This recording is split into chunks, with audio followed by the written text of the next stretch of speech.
So then, as in most of my videos when I say close season is now upon us, although not really because there's loads to go to, I thought why not make a video of attractions that you can visit this close season. So then, I'll start off with attractions that are owned by Merlin, as it means that you can be using your Merlin pass to get into these if you have one and save that bit of money. So then, first off is Warwick Castle. Now this is one which sort of I keep forgetting about visiting really for some reason, because it's really great to go to. And the thing about Warwick Castle is they are open for a Christmas event. I've heard that the atmosphere there is great and it's got a lot to do, so it's definitely worth a visit, and it's something which is apparently really great to go to and is something which is a must visit when you have a Merlin pass. I have to admit, I keep forgetting about Warwick Castle, so I need to plan a visit to it this winter to actually see their Christmas event, because I've only heard great things really. As well as that, we have the Merlin theme park Christmas events that are held this year, which obviously include Legoland, Chessington and Alton Towers, with Alton Towers leaving open CBeebies Land, Spinball, Whizzer and the Lawns, and you've got sort of a Christmas market, and I think there's a few more attractions. And last year they had Hex, but unfortunately due to the technical difficulties and us finding out it won't open this year, I doubt that Hex will be open for this Christmas event. Well, I know it won't be because they said it won't be open this season, but still it's a great thing to go to. It's obviously means you can still visit Alton Towers and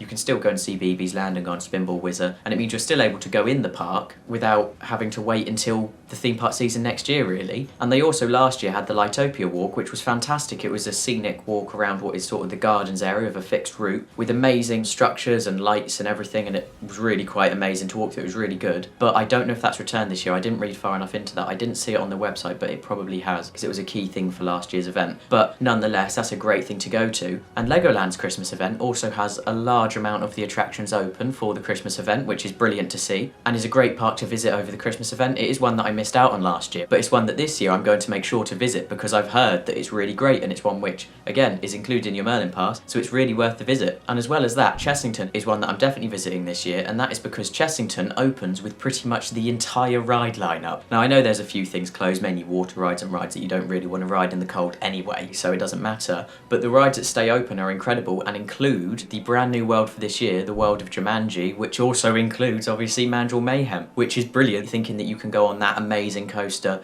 when it's in its Christmas event. I don't know what it's going to be like riding Mandrill Mayhem when it's freezing cold. It might be a very unique experience, but it's one that's definitely worth a visit, and it's really great to see that they're keeping that open for a winter event really, because I wouldn't have really judged them for closing that for a winter event because it's obviously meant to be a restricted lineup, but Chessington opens a considerable amount, so that's one that's definitely worth visiting and is included in most Merlin passes. Now that is something I need to mention. Depending on your tier of Merlin pass, do check your exclusion dates, because I'm not sure whether all tiers of passes can visit on certain days in the winter events. I hope you can, but Merlin do like to grab money wherever they can, so do check if you have any exclusion days for these attractions. And apart from Merlin owned theme parks, you can also visit attractions which are obviously open all year but are kind of forgotten about. Well, at least I forget about them. I don't know about other people, but I definitely forget about them. And that is the Merlin attractions that aren't theme parks, like the Dungeons attractions, the Sea Life attractions, the Madame Tussauds, and obviously now Cadbury World, which are all really great and are open all year round. I very often, over close season, pay a lot of visits to the London Dungeon because it is one of the easier ones for me to get to and is a very good attraction. I visit it every year, so it must have something great going for it because I love visiting it and it is really great fun. As well as that, obviously Sea Life are everywhere over this country. There's loads and loads, and they're always worth a visit, especially given that it's a day out that you've got included in your Merlin pass. And also you've got Madame Tussauds I just mentioned, but I wouldn't judge you for not attending this one. I've been known to sort of go, oh, I'll miss that, because I'll be honest, the Madame Tussauds attractions for me, doing one a year is great, but they kind of get a bit samey, but that's my personal opinion obviously. Now we've gone over Merlin's monopoly over this country of things you can attend, we'll go on to non-Merlin attractions that you should definitely attend this close season, and we'll start off with Drayton Manor's Christmas Wonderland event, which I've heard great things about, but to be honest I didn't realise they did it until this year when I attended the park and saw the advertisements for it, but it's one which is definitely worth the visit. So much like Alton Towers opens with a selected offering, so does Drayton Manor in this event. I'm pretty sure it's Thomas Land and a few of those attractions, but still it's a theme park that a lot of people will want to visit. If you have Drayton Manor as a local park and want to visit it, it's a great thing to go to, and it's got loads of Christmas theming and it's a new aspect to visit the park for, so it's definitely worth the visit this winter season. Next up, Polton Park is one which is definitely worth a visit because although it says selected ride offering, it's a very big chunk of the park's sort of rides and attractions that they keep open for this event, including a lot of the major coasters. Now don't quote me on the exact ones that stay open because I've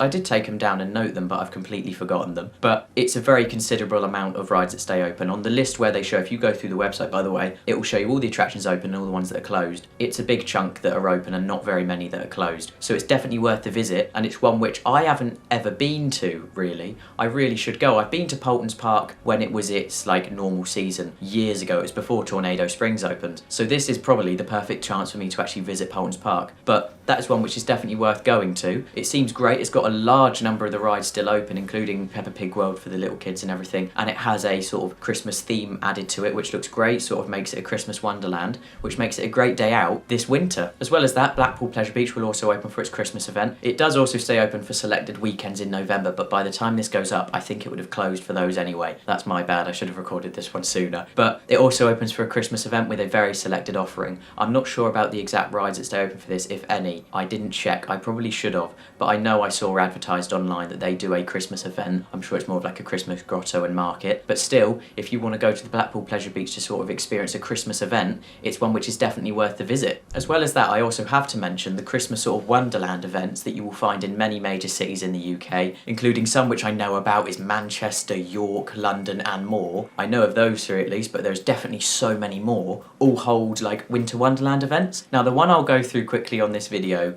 is Hyde Park Winter Wonderland, mainly for the factor of it's one which I'd say be careful with. And the reason I'm saying you need to be careful with it is it can be very, very pricey. So you've obviously got to pay for entry, which can range between £5 and £7.50 depending on when you book to go in, obviously depending on if they're predicting it'll be busy or not. I'd recommend going when it's the quietest because obviously entry is the cheapest and it won't be so busy. That's one thing. Hyde Park Winter Wonderland can get very busy, like shoulder to shoulder, like you're at a concert. So do bear that in mind. And obviously the rides there aren't the cheapest. I think I saw online that Munich looping this year is now £11 a person when I think it was £9 last year, so that isn't cheap at all. If you think two of you want to go on it, that's 22 quid just for two people to go on one ride, so do bear that in mind. However, although I've just been very pessimistic, I do have to mention that the reason which I would say definitely look into Hyde Park Winter Wonderland is it has some very unique rides that you can visit that you wouldn't usually be able to ride in the UK most of the time, and that is obviously because a lot of the funfair rides that are transported to Hyde Park Winter Wonderland usually tour the European funfair circuit and are very rarely in the UK really, so it's definitely worth getting down there to visit. The ones I'd definitely recommend getting on if you do go to the event is obviously Olympia looping, or Munich looping as it's called in the UK for reasons I'm pretty sure of copyright, but I could be wrong with that. And I'd definitely recommend getting on this ride because it is the world's largest transportable roller coaster with the loops resembling the Olympic rings. It's an incredible ride and it is very intense. Now it is, I'm pretty sure, a Schwarzkopf looping coaster. I think a Schwarzkopf looping coaster, but I could be wrong on that, so please do correct me. But that means that it has got obviously the trains with the lap harness and the shoulder parts that come down separately, which I will warn you, do get tighter as the ride goes round. I'm pretty sure that's just due to the force that this thing exerts, because it is no tame ride. It is a very good fun coaster and does pack some decent forces. But yeah, do bear in mind that the shoulder harnesses will push down as you go round. So if you're a claustrophobic person, I would sort of try and tense your shoulders to keep them up so that they don't push down, because I've had rides on that where you hit the brake run and you kind of just push down, waiting to crawl into the station so they'll release. But a great ride to go on, and it's definitely one worth getting on while it's here, because it's a very iconic ride and it's very incredible to have in the UK for this event, so definitely worth a ride. As well as that, I would recommend riding Hangover, as it is a very good drop tower standing 85 metres above Hyde Park when it's obviously stationed there, and it is a very fun ride. It is obviously one which features a lap bar harness when you go up, so you do feel very free, and it's a very forceful drop, so definitely get on that. And that's only a few of the rides that I definitely recommend riding. There is so more, like Airborne, Blizzard and Aeronaut, the Starfly, which is again the tallest transportable one in the world, so look into a Hyde Park, 'cause I'm sure there'll be rides that you'll definitely want to go on, and it's definitely worth a visit to it, but do bear in mind it will cost money obviously, and a significant amount of it. As well as that, Winter Wonderland obviously does host the Ice Kingdom and the Ice Slide and loads more of that, but again that's more money. Look into it and see what you think, because I'll be paying it a visit, but I won't be going on everything this year because again it costs too much to. And these all do apply for the majority of the UK sort of Christmas events. I know that the selection won't be quite as big as Hyde Park's for a lot of them, just because Hyde Park Winter Wonderland is a very big event and does host a very large number of rides, but do look into the ones you have near you because there are so many up and down this country. Please do let me know in the comments of other events that you would recommend attending this close season, because I mentioned this video of close season and 90% of these are Christmas events, which means we're going to have 2 months at least of not much to go to, so please do mention more in the comments because I've just realised that while recording this. Thank you for watching, I hope this was helpful. If not, probably waste your time, apologies for that. If you did enjoy this video, please do like and subscribe, it really does help this channel out and really does make the world of difference. Thank you for watching, and I'll see you in the next one.